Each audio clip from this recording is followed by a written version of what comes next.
sangre viene por la vena cava posterior, la vena posterior. La vena cava posterior coge la sangre de la cabeza, órganos del macizo facial, cuello, parte del tórax superior y extremidades. Lo vacía en la aurícula derecha. La vena cava posterior recoge la sangre del abdomen, parte del tórax superior, pelvis y miembros inferiores y lo vacía en la aurícula derecha. Una vez que está llena, se abre la válvula tricúspide, se llena la sangre del ventrículo derecho. Recuerden que la sangre que trae las venas es pobre o sin oxígeno, sangre venosa. Y aquí se va por la arteria pulmonar, tiene que abrirse la arteria, la válvula de la arteria pulmonar, y se va al pulmón izquierdo y al pulmón derecho. ¿Y a qué nivel del pulmón se produce el intercambio gaseoso? La ganancia de oxígeno. En el acino alveolar, en los alveolos de sus ojitos llenos de aire. Y ahí se produce la respiración. La sangre que se cambia con oxígeno regresa a través de las venas pulmonares, que son 4, 2 derechas, 2 izquierdas, 2 superiores, 2 inferiores. Y esas desembocan en la aurícula izquierda, se abre la válvula mitral o bicúspide, llega el ventrículo izquierdo y aquí sale la aorta para distribuir la aorta ascendente, callado y la aorta descendente a todo el cuerpo. Por lo tanto, ¿quién se encarga de la circulación sistémica? La aorta. Y la arteria pulmonar de la circulación pulmonar. Circulación mayor, circulación menor, también lo dice Gaito y otros libros. Y esto es clave para comprender el tema del infarto y el tema que viene después, que es aterosclerosis. ¿Cuáles son las arterias que se obstruyen en el corazón? Las epicárdicas, y son 3. Coronaria derecha. Y las otras 2 son ramas de la coronaria izquierda. La descendente anterior, o también llamada interventricular anterior, y la circunfleja. Circunfleja izquierda o derecha.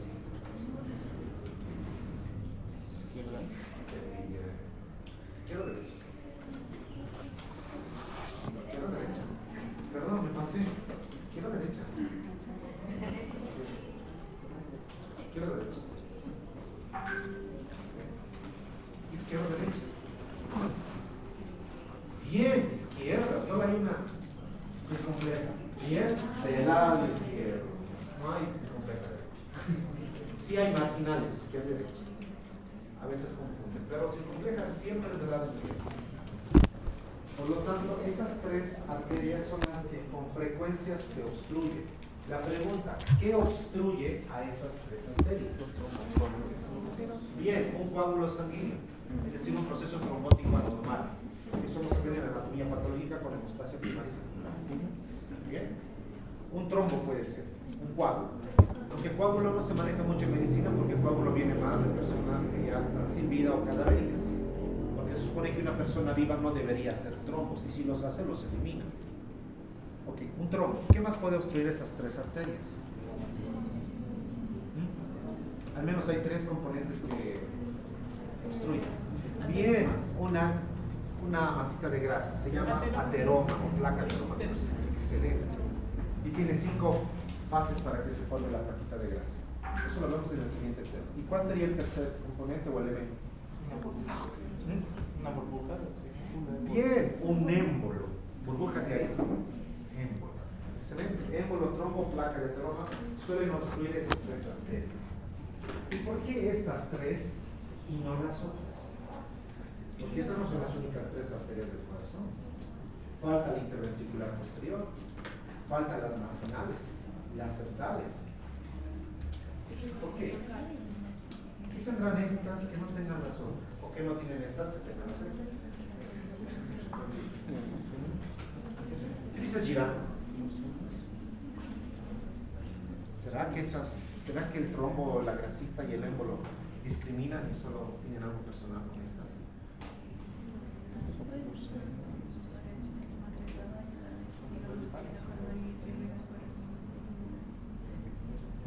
Algo de eso sí. Sí, gracias, Grecia. Grecia ya lo intentó, algo de eso me sirve. ¿Qué dices, Wendy?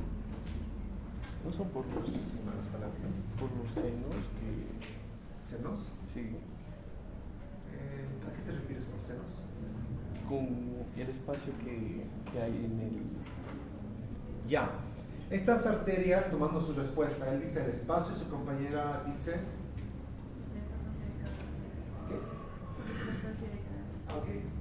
¿Qué? Se considera la importancia de la trayectoria. Estas arterias son arterias de conductancia. están a cargo de llevar la mayor cantidad de sangre a más del 50% del corazón a nivel ventricular. A diferencia de las otras que son arterias de resistencia. ¿Y qué significa de resistencia? Que por la misma presión pueden vasodilatarse y empujar cualquier objeto que quede obstruido. Al ser de conductancia, son frecuentes a la obstrucción. Ahora que sabes cuáles son las... ¿A qué significa epi? Dice epicárdicas. ¿Qué es epi? Encima. Encima de, o sobre de, o arriba de. Porque no es lo mismo. Mi suboficial, ¿qué significa suboficial? Michael Jordan. Debajo del rango de oficial, obviamente. Y epi, llevaron epidemiología. Dividimos esa palabra, epi, sobre, encima de, o arriba de, sobre. Epidemio, demos, pueblo. Logía, viene de logos, estudio tratado. Viene la palabra estudio tratado sobre población. Epicárdico significa que está encima o sobre, encima. Ahí está. Significa que son vasos sanguíneos que están cubiertos directamente con esa estructura que llamamos epicárdico. Miren la siguiente.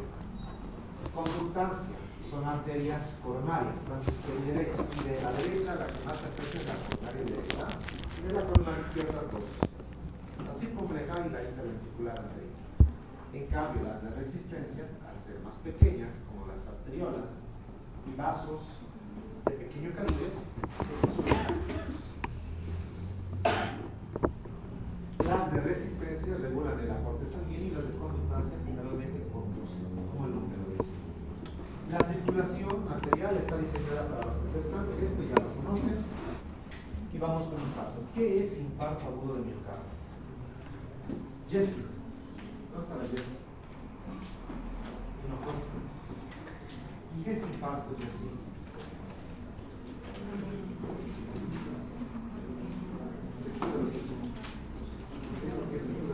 ¿Cómo lo defines?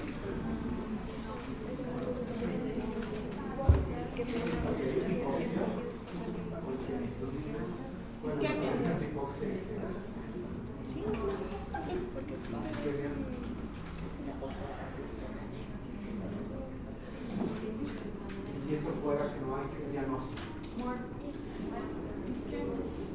¿Qué es isquemia y qué es hipoxia? ¿Será lo mismo? Thais, o Dani. Dani. ¿Falta de qué? Bien. La hipoxia, excelente, damas. La hipoxia tiene que ver con la falta de oxígeno. La isquemia tiene que ver con, aparte del oxígeno, con la falta de circulación sanguínea. Generalmente es el mismo. Bien, María Fer. La isquemia puede llevar a un tipo de muerte del miocardio.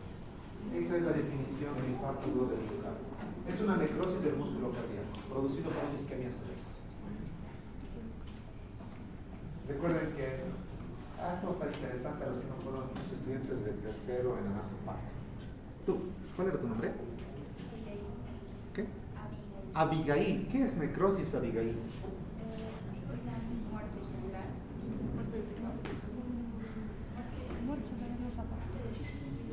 Si fuera muerte celular sería como un sinónimo, y no es un sinónimo como tal. En las noticias escucharías: una niña de 8 años se enteró que su fans murió y pues ella fue y se necrosó. Necrosis y muerte celular no es lo mismo. Es un tipo de muerte, o un patrón de muerte, o un conjunto de alteraciones morfológicas que ocurren después de la muerte. Y hay 4 tipos básicos de necrosis. El mejor de todos, la necrosis coagulativa.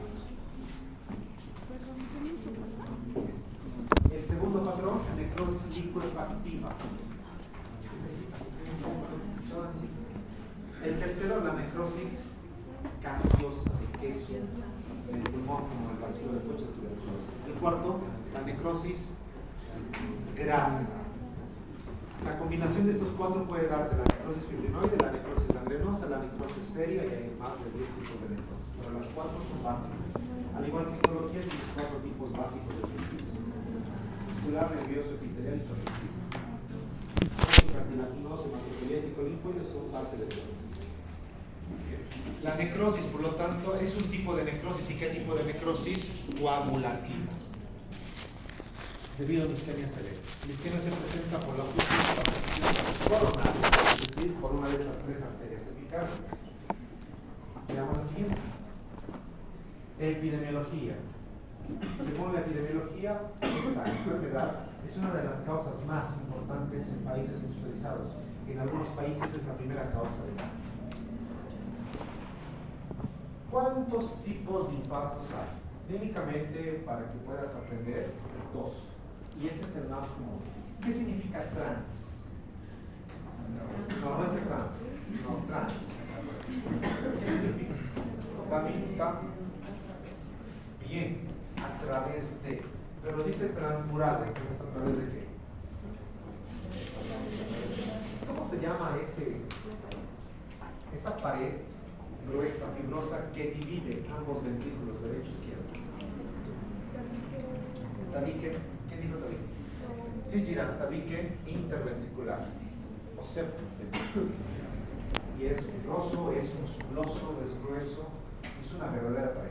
Imagínate que se atraviesa esa pared. Estamos en el infarto más común llamado transmural. ¿Y por qué se produce este infarto? Por la presencia de una placa de grasa, en la mayoría de los casos, o un trombo o un émbolo. Obstruye y esa obstrucción te da el infarto transmural. Y la segunda causa de tipo de infarto es la subendocárdica. Ya sabes lo que significa sub. Este tipo de infarto te da cuando tú exageras en hacer ejercicio o actividad física.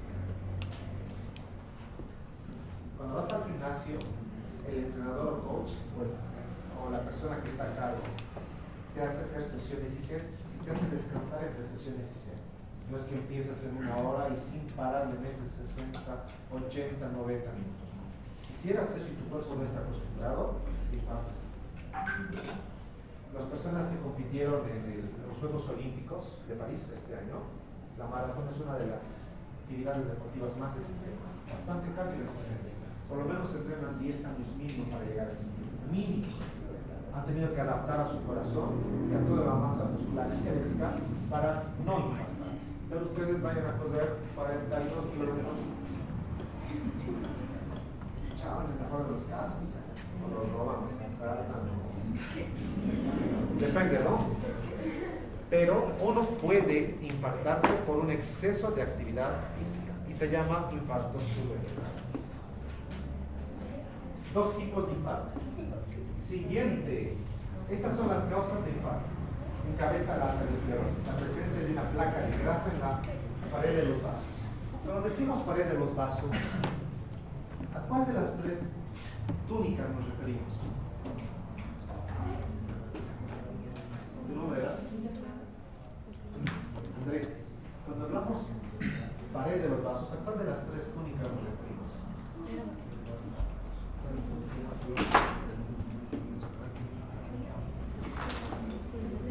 ¿Cuántas túnicas tiene el vaso? La íntima, la muscular, intermedia. La íntima obviamente es la que está en contacto con la luz. La intermedia o media, que es muscular, y la externa, también llamado apéndice. ¿Cuál de estas tres está en contacto con la placa de grasa? La interna. Esa es la primera pared que se tiene. Segundo motivo para que pueda causarte un infarto, un espasmo coronario. Es decir, que la arteria coronaria se cierre y se contrae de manera sostenida, impidiendo el flujo sanguíneo normal. Embolia, ya sabes qué es una embolia. ¿Qué es una embolia? La formación o presencia de un embolia. ¿No? La presencia de una masa que puede tener origen sanguíneo, origen gaseoso y origen líquido, como la embolia por líquido miado. Dice disección de una arteria coronaria en el caso de un traumatismo directo o indirecto alrededor de las púrpuras. Y esta materia la van a ver la siguiente semestre, la siguiente clase, citología 1. Básicamente te dice, se rompe parte de ese vaso. Recuerda que esas tres arterias son de conductancia. Cuando se empieza a formar un objeto, sea grasa, trombo o émbolo, empieza a dañar la pared y lo empieza a agrietar. ¿Qué pared? La túnica del endotelio. Esa lesión empieza a producir agregación de líquidos, agregación de células inflamatorias y todo el proceso de hemostasis, que lleva a la activación de los factores de coagulación, agregación plaquetaria y formación del trombo oclusivo. Si a esto le sumas que el paciente es gordito, come hamburguesas, McDonald's, comidas integrales, toma los venenos de los Coca-Cola, Pepsi, etc. Además fuma porque la nicotina debilita la pared de los vasos. Tiene 40 componentes cancerígenos y la nicotina es la peor. Y además se va a EVA todo el fin de semana. Imagínate el desenlace. A mediano plazo ocurre un trombo oclusivo y esto no termina ahí. Lo que viene después, mira la imagen, un vasito normal libre, con la sangre transitando de manera normal.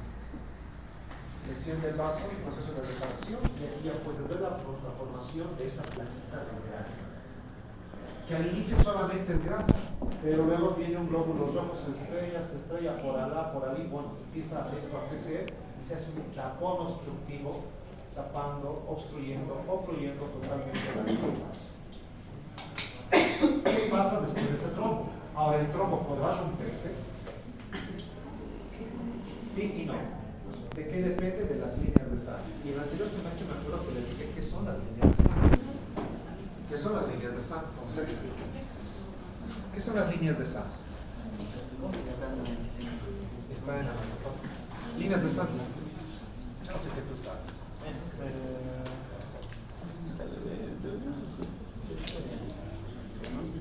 Las líneas. Sí, pero ¿cómo está formado? Fibrina, muy bien. Son tres. Cuatro, sí. Una ya dijiste, fibrina, te faltan tres. Aportaste con una, gracias. Marifer. Después de Marifer. Glóbulos rojos, glóbulos blancos, fibrina y plaquetas, bien, María. Eso es cuatro formas de las líneas. Glóbulo rojo, glóbulo blanco, plaquetas y fibrina. A mayor líneas de sangre, que se ven líneas violetas azules, más duro es el trombo. Mientras menos líneas de sangre, el trombo es más blando. Por lo tanto, dependerá de eso la dureza y el tiempo de oclusión de esa arteria. El trombo oclusivo te produce isquemia. La isquemia cerebral te baja necrosis. Y la necrosis tiene tres desenlaces. Por un lado, disminuye el volumen de eyección. Es decir, que la sangre que va a llegar a esa región del corazón, de esa arteria, va a ser menor. Al habitual, se altera el ritmo cardíaco porque el corazón trabaja con sístole, diástole, y gracias a su circuito eléctrico. Se va a alterar ese ritmo, por eso el paciente va a tener arritmias ventriculares, auriculares. Y disminuye la fuerza de contractibilidad de esa región que estaba siendo irrigado por esa arteria antes de fluirse. Todo eso te va a llevar a insuficiencia cardíaca que clínicamente se divide en dos, derecha o izquierda, y hay una que es la congestión. Mira, por ejemplo, ¿qué arteria es esta? La derecha, ok. Se está obstruyendo. Mira, toda la parte que tenía que llegar ahora está de color violeta, lila, púrpura, dejando sin flujo sanguíneo a esa región del corazón que está sufriendo. Y gracias a esa porción que está afectada vas a tener complicaciones por un infarto. Porque toda persona que hace infarto no queda igual, queda con complicaciones.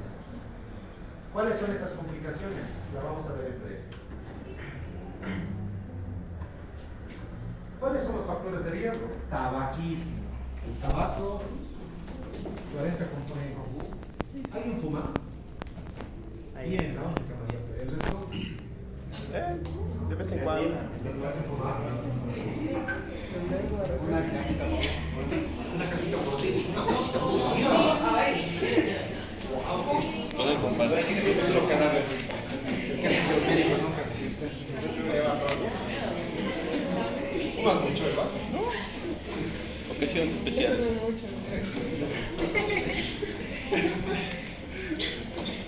¿Cuánto sería un exceso de tabaco? Más de 1 o 2 cajetillas por día. He tenido estudiantes que fumaban hasta 4 a 5 por día. Y se pedía por lo menos en una clase 5 o 6 veces permiso solo por día. Y claro, se les fue dar el permiso porque ya se han hecho algo. El doctor nos explicaba su problema y los docentes comprendían. Se iba, fumaba y regresaba después de 5 o 7 minutos.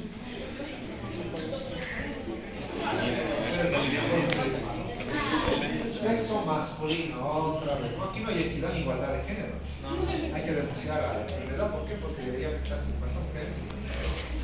Pero aquí ya no tienen el sexo masculino. ¿Y por qué el sexo masculino está en factores de riesgo?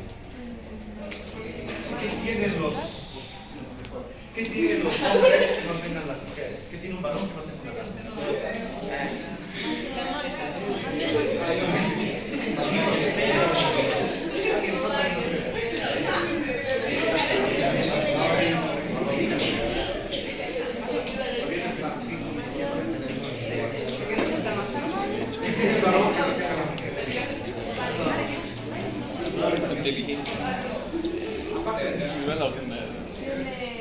¿Qué tienes tú que no tenga Gira?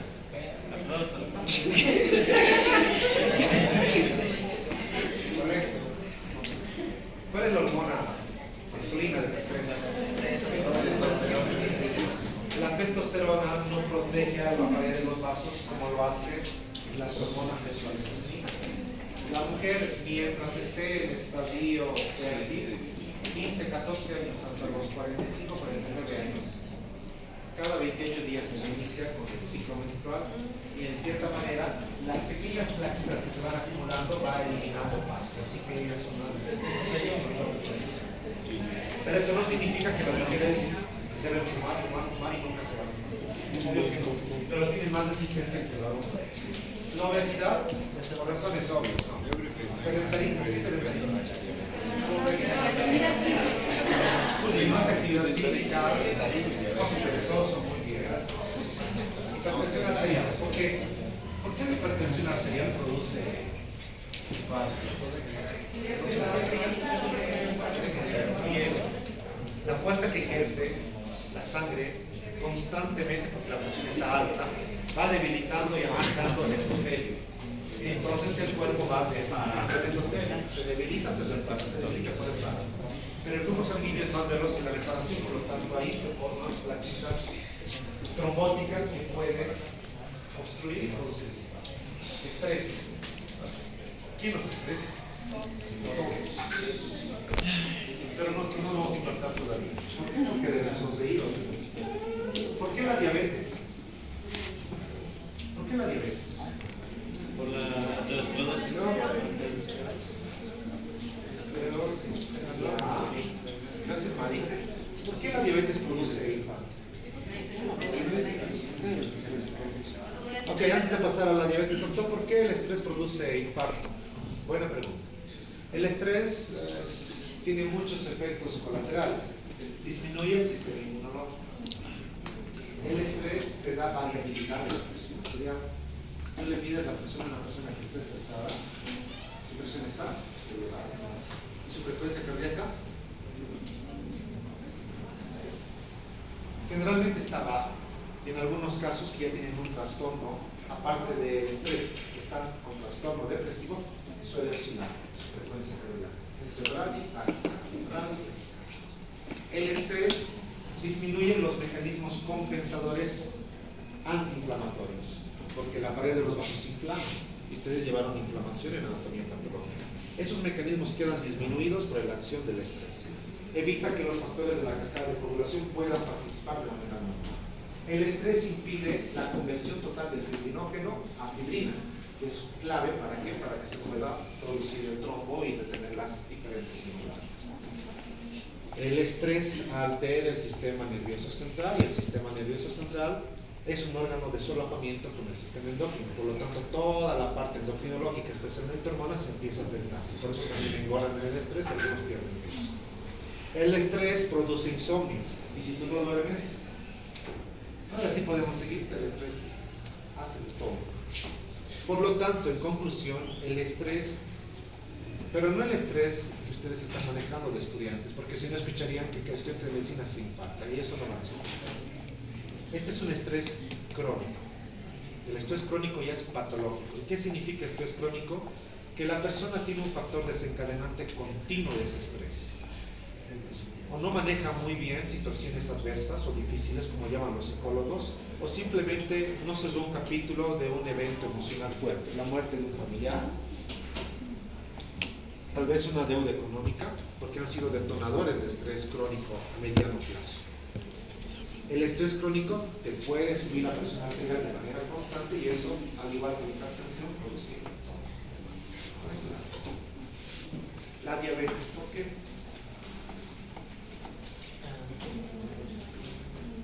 Los pacientes diabéticos tienen alteración de los lípidos y la alteración del metabolismo de los lípidos te produce con mayor frecuencia la formación de placas de grasa.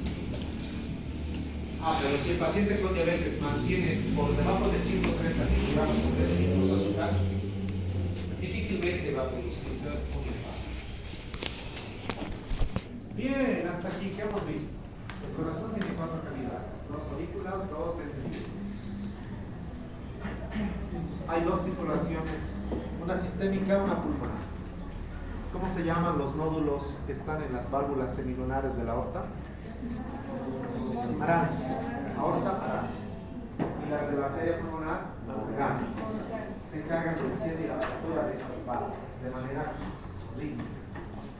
El corazón tiene un circuito eléctrico que se puede afectar si hay una obstrucción de las 3 arterias epicárdicas. ¿Cuáles son las arterias epicárdicas? La coronaria derecha y 2 de la coronaria izquierda, descendente anterior, porque se obstruyen, porque son arterias de conductancia. ¿Qué obstruyen esas arterias? 3 cosas: trombo, y una embolia. ¿Qué es el infarto del miocardio? Una necrosis del miocardio por una isquemia severa. ¿Y qué es necrosis? Tipo de muerte celular. Tipo de muerte celular, un patrón de muerte celular o un conjunto de alteraciones morfológicas que ocurren después de la muerte celular. Hay 4 tipos básicos de necrosis: coagulativa, liquefactiva, grasa y gaseosa. ¿Cuál de esas ocurre en el infarto? Bien, está capísima. Ahora, se obstruye fisiopatológicamente, tiene que haber un trombo o una placa de grasa obstruyendo totalmente. Eso te lleva a una isquemia severa, y isquemia severa te lleva a una necrosis, y la necrosis tiene 3 desenlaces: disminución del volumen de eyección, 2. ¿Cuál era la segunda? Aquí decía 3. La contracción. Alteración de la contractibilidad cardíaca o la fuerza de contracción. Y 3. Bien, alteración del ritmo cardíaco, por eso las arritmias. Y todo eso te va a llevar a una insuficiencia cardíaca. Sencillo, ¿no? ¿Qué factores de riesgo existen para que se produzcan estas obstrucciones? Ser varón,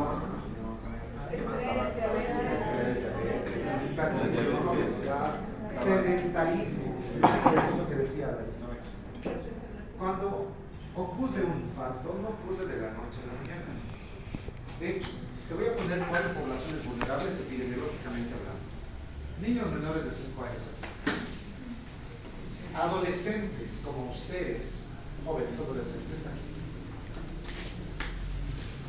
Mujeres embarazadas. Adultos mayores aquí. Niños menores de 5 años. Adolescentes, jóvenes adolescentes como ustedes. Mujeres embarazadas y adultos mayores aquí. Adultos mayores. ¿Saben qué es un adulto mayor, verdad? ¿Qué es? Una persona mayor. No es lo mismo que un anciano y un paciente geriátrico. Un adulto mayor es arriba de 60 o 65 años. Un paciente anciano se divide en anciano frágil, anciano débil o enfermo.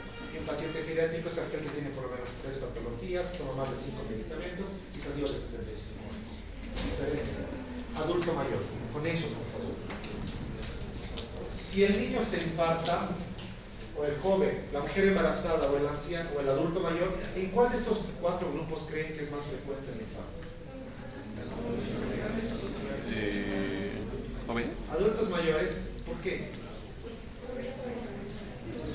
Porque hay una atrofia senil y pueden llegar con muchas enfermedades. Los jóvenes. De acuerdo. Jóvenes. Los vasos también van perdiendo su resistencia. Muy bien. ¿Estamos de acuerdo en que los adultos mayores suelen infartar? Bien. ¿Las mujeres embarazadas?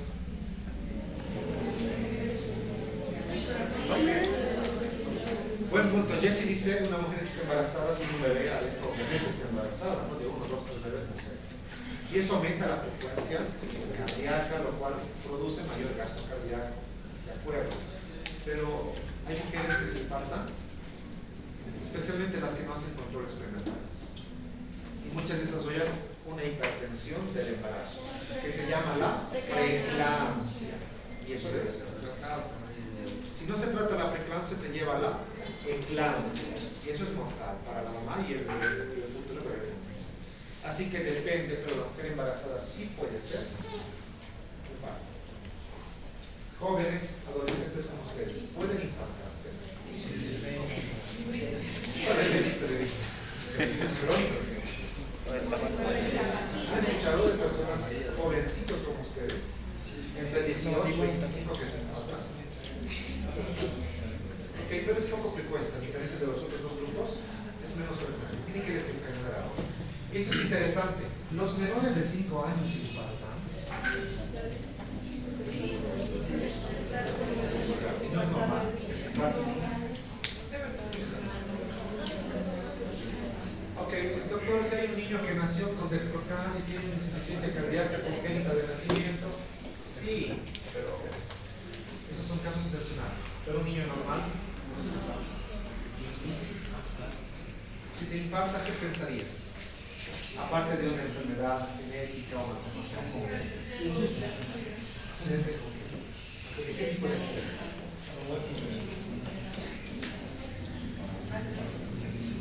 ¿Todo un émbolo no puede ser por líquido amniótico? No, y el menor de 5 años. Es decir, que ya nació y Pensé que decía, ya está en la edad preescolar. No es común que esos niñitos se infarten. Muy raro. Una hemorragia, porque es más bien un accidente, hemorragia.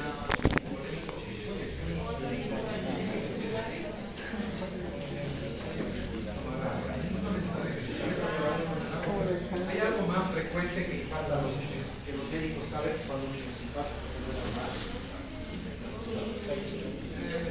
Algo más frecuente que las personas.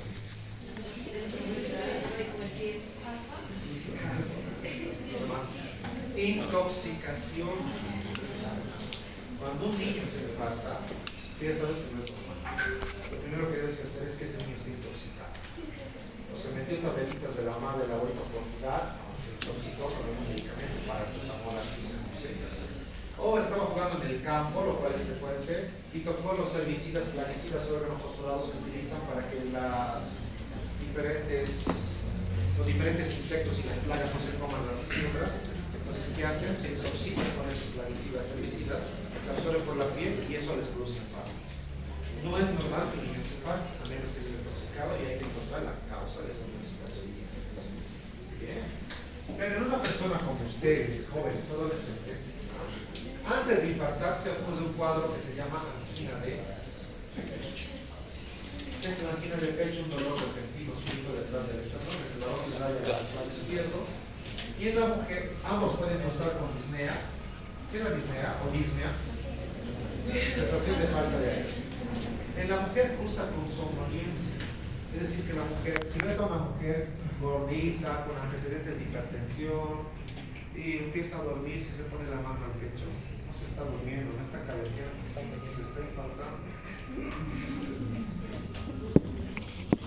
Por el aspecto hormonal, la mujer usa con somnolencia. pero la vas a desagitar así. Tienes que ver que le falta el aire. La mano se está llevando al lugar del corazón y se empieza a dormir. Se está infartando, despierta, la ayuda. No te rías, no la grabes, porque hoy en día todo graba. Si accidente una motocicleta, en vez de ella, está grabando. Es así. Han cambiado los tiempos, es otra generación. ¿Saben por qué les dicen generación Z? Eso de cristal no ha sido aceptado universalmente. Pero lo que sí ha sido aceptado universalmente es la generación Z. Porque eran los millennials, centennials, generación Z. ¿Por qué se llama generación Z?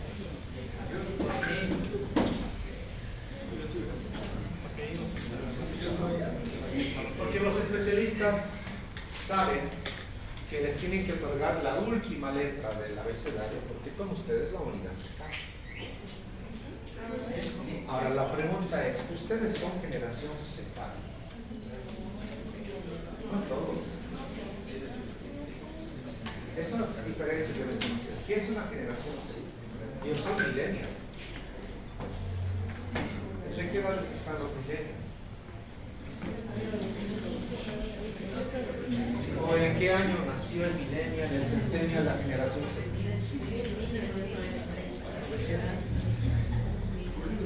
No confundí con la generación, que más ansioso.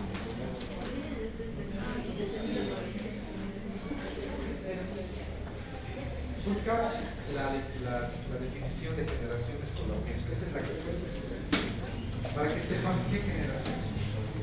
Si ves a una mujer que se va con la mano al pecho, siente que le falta, te dice, me falta el aire, abrir la ventana y se empieza a dormir, se está infectando. En el varón no usa tanto las hormonas. En ellos es la debilidad, la falta de aire, se pone la mano al pecho porque el origen tiene que ser cardíaco.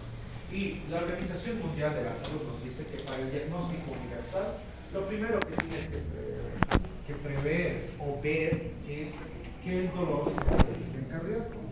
Si alguien te dice, me duele la cabeza, no vas a pensar que se está tratando. Obviamente no hay coherencia de lugar. Tiene que ser de origen cardíaco. Si lleva la mano al pecho, te dice, me duele el pecho, siento que una piedra está encima de mi pecho, así te expresa el paciente en sus palabras.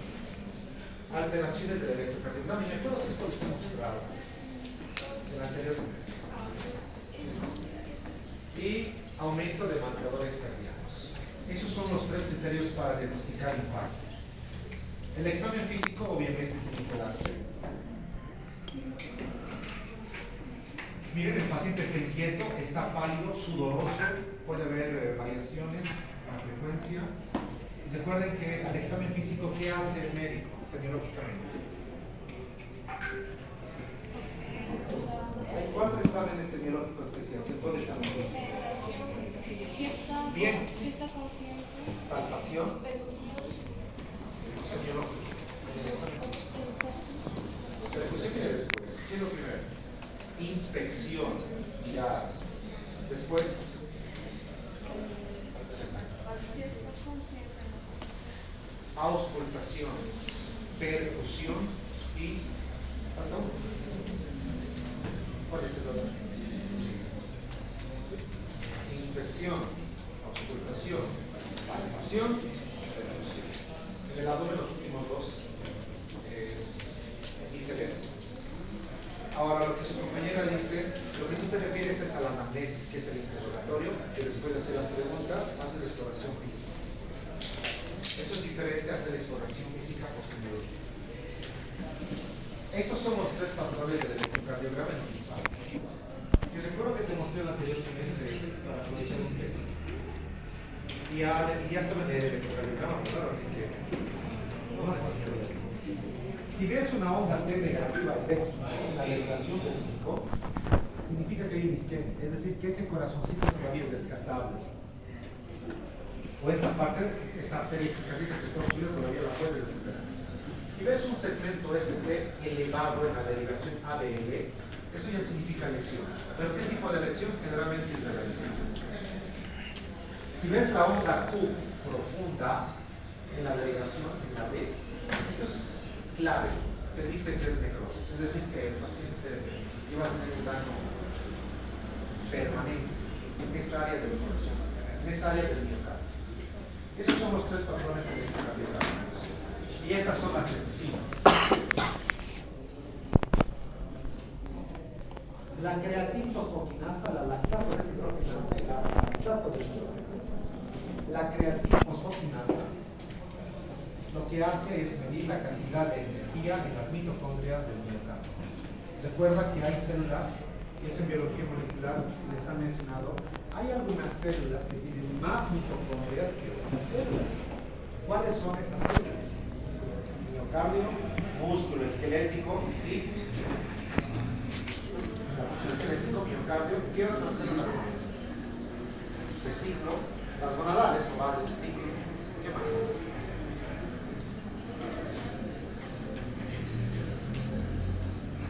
Riñón. ¿Qué más? Células nerviosas. Bien. Hay uno más. ¿Cuál? El hepatocito. Queremos ver la cantidad de mitocondrias que le queda, pedimos la creatina fosfoquinasa. La LDH, la lactato deshidrogenasa, te mide si esa célula está trabajando con presencia o sin presencia de oxígeno. Por eso te dice metabolismo anaeróbico de la glucosa. Así que te va midiendo esa relación. Y la GOT-OST, la aspartato transaminasa, básicamente te mide los aminoácidos, que es la cantidad de proteínas que luego salen en laboratorios. Y esos son los valores que medimos. Y esto te va a enseñar a ser juicioso y crítico. Si viene un paciente, mira, la creatinfosfoquinasa empieza en las primeras 6 horas de dispararse los síntomas del infarto. Dura un día y se normaliza a los 4 días, 4 o 3 días. La lactato deshidrogenasa empieza en el día, se eleva los primeros 2-3 días y se normaliza de 1 a 2 semanas. Y la aspartato transaminasa 6 a 8 horas y se normaliza de 4 a 5 días. Por lo tanto, si estás en la consulta, tu paciente te dice, doctor, ¿sabe qué? Hace 2 semanas me he infartado y no ha hecho controles. ¿Qué le vas a pedir?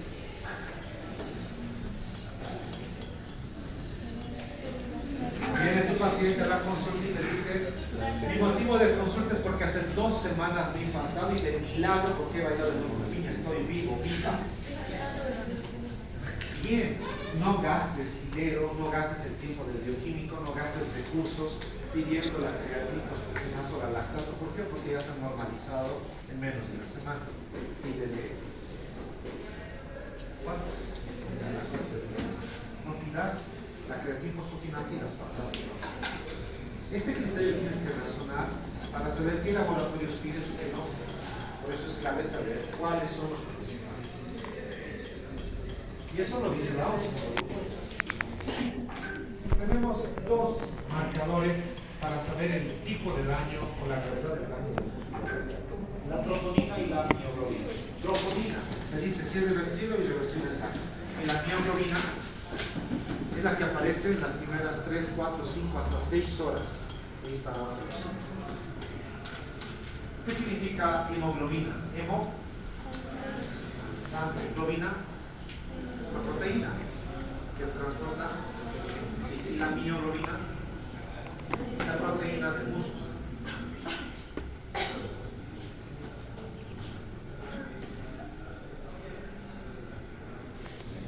Ahora, ¿qué vamos a terminar? El infarto no es tan sencillo de diagnosticar, a pesar de que tiene esos 3 criterios. ¿Cuáles serán los 3 criterios? Al examen físico, el dolor tiene que ser de origen cardíaco. 2 criterios electrocardiográficos. Y 3 laboratoriales. Pero puedes confundir con otras patologías que se parecen, que es sutil diferencia. Por ejemplo, pericarditis aguda. ¿Cómo diferencia si este paciente está infartado, se está infartando, se infartó o tiene una pericarditis difusa? La posición es clave. Un paciente con infarto o después de un infarto y durante un infarto está en el cúbito dorsal o el tren de Yogur, pero está en la camilla. El paciente con pericarditis aguda se siente, se va hacia adelante y desapareció los signos y síntomas. En cambio, en el infarto no desaparecen los signos y síntomas. Pero si desaparece, no es infarto, es una pericarditis difusa. Segundo diagnóstico diferencial, disección de la aorta.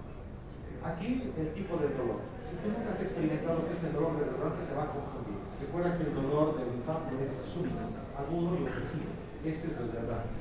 Pero generalmente se estabiliza después del tratamiento de intervención médica, pero el dolor tiene algo particular que no tiene el infarto. Si bien aparece detrás del esternón, se irradia hacia la espalda a manera de cinturón. Y en un infarto el dolor no se irradia hacia la espalda a manera de cinturón. Eso te ayuda a diferenciar la distinción de dolor. Tercero, reflujo gastroesofágico. El dolor es de tipo ardoroso, quemante, pero se acompaña después de la ingesta de algún alimento rico en grasa. Si esta persona te dice, doctor, me duele mi pecho, tengo falta de aire, estoy débil, no pienses que se está infartando. ¿Comiste? Sí, doctor, ¿y por qué comiste? Hace poco una pizza. Hueles a quinoa, o chester, o cualquiera de sus cositos. Y puede ser que sea la comida rica en grasa. Le das un antiácido, algún protector gástrico y suele desaparecer. Incluso bebiendo ahorita, la mayoría. Espasmo esofágico difuso, ¿cómo lo diferencias con esto?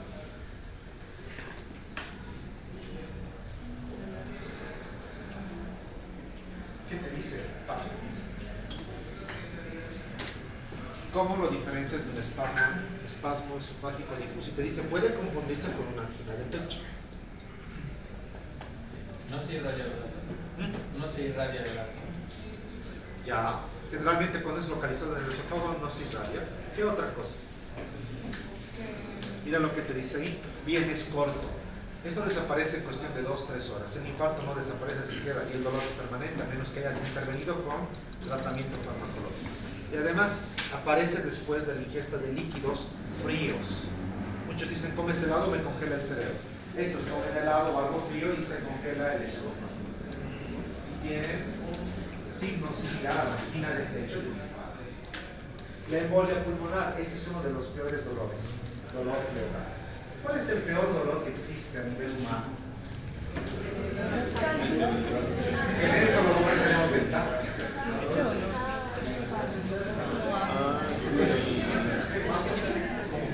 Más fuerte que las quemaduras.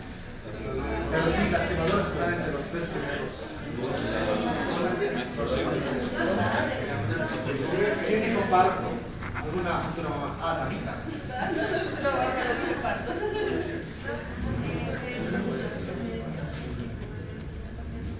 ¿Del trigémino de la rama de La neuralgia. La neuralgia del trigémino es doloroso, pero más doloroso que eso es el dolor de parto. Creo que los hombres nunca van a explicar. Parto vaginal, no parto cesárea. El segundo dolor ya viene con la parte ósea, las fracturas óseas y tiene la relación con las partes nerviosas. O algo similar que puede ser la neuropatía posepética. Yo he sentido el insomnio desde la base de las otras, después de 6 meses desaparece un dolor agudo y confuso.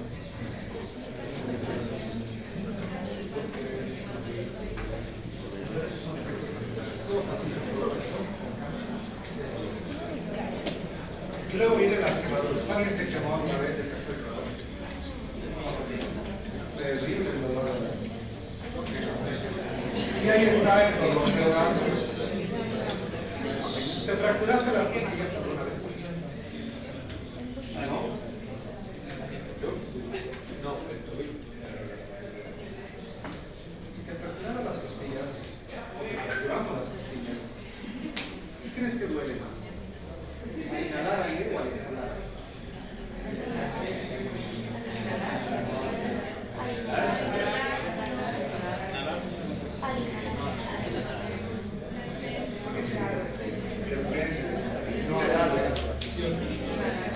¿Qué dolerá más?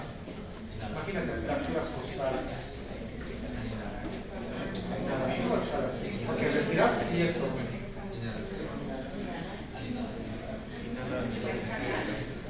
Inhalación. La inhalación profundiza y agudiza el dolor. Imagínate que tengas las fracturas costales completas. Es similar el dolor pleural. Porque la pleura está en contacto con la papilla costal de manera interna y el dolor se da de toda la papilla. Algo que no se produce en el infarto, ¿por qué? Porque es detrás del estómago. Todo paciente con infarto va a tener tres complicaciones: mecánicas, eléctricas y hemodinámicas. Mecánicas, ¿por qué? Porque se rompe parte de la estructura del corazón. Eléctricas, porque se afecta el circuito eléctrico del corazón, no los sinusoidal, no los sinusoidal, las fibras del cable o ramas del cable y las fibras del tejido. Hemodinámicas. El paciente no va a quedar igual. ¿Cómo tratas? Tienes que restaurar el flujo coronario, ¿sí? Sacar ese trombo, sacar esa placa de grasa, o puedes utilizar algún medicamento. Y que esos medicamentos son la aspirina, nitratos, beta bloqueadores, entre otros. Y de tarea te voy a dejar, digo así, porque son más medicamentos. Pronóstico. ¿Qué más? A ver si tienes tiempo, lo cual siempre tienes. Para que busques qué es una angioplastía primaria. Si no te gusta ese término, aquí tienes otro. Angioplastía facilitada. No tienes tiempo, aquí tienes otro. ¿Qué es la angioplastía? Pero si nos voy a pasar esto a la... ¿Qué ya pasamos? Primaria, facilitada y la pronóstica. Y este es un estudio que se hizo por el año 2010 más o menos. Y apareció. Esto ya no, casi no vieron, ¿verdad? Bien, preguntas, dudas. ¿Qué tal el infarto? Bien, son las 4:18. Van a tener media hora de descanso.